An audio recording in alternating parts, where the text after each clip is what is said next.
बिस्मिल्लाहिर्रहमानिर्रहीम। अस्सलामु अलैकुम रहमतुल्लाहि व बरकातुहू। आज अपने आइन और फ़ा लिखना सीखेंगे। तो यहाँ से मैं बनाता हूँ आइन। सबसे पहले आपको कत जो है वो ऐसे बिठाना है, नुक्ते की तरह, थोड़ा सा आगे लेके जाए। ले लिया।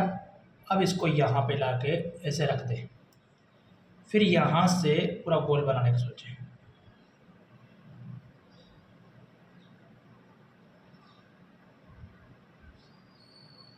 ऐसे, ठीक है।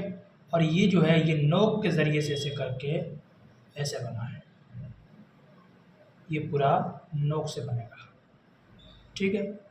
फिर लिखना है फ़ा, वो यहाँ से ऐसे करके थोड़ा सा ऊपर ले, ऐसे ले लिया, इतना।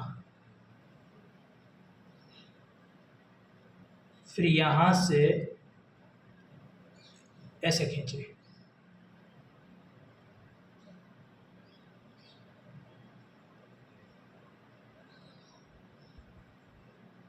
ठीक है।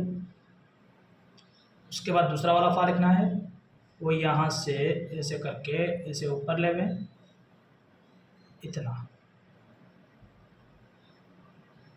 उसके बाद यहाँ से ऐसे करके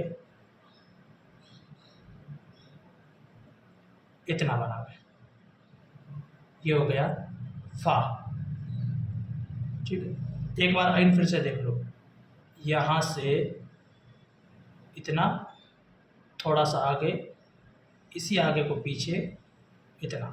फिर यहाँ से ऐसे करके ऐसे गोल बनाने का, फिर यहाँ से ऐसे करके ऐसे बनाने का, नोक के ज़रिए, ठीक है। इस तरह आपको मशक करना है, सोच समझ कर। अस्सलामु अलैकुम।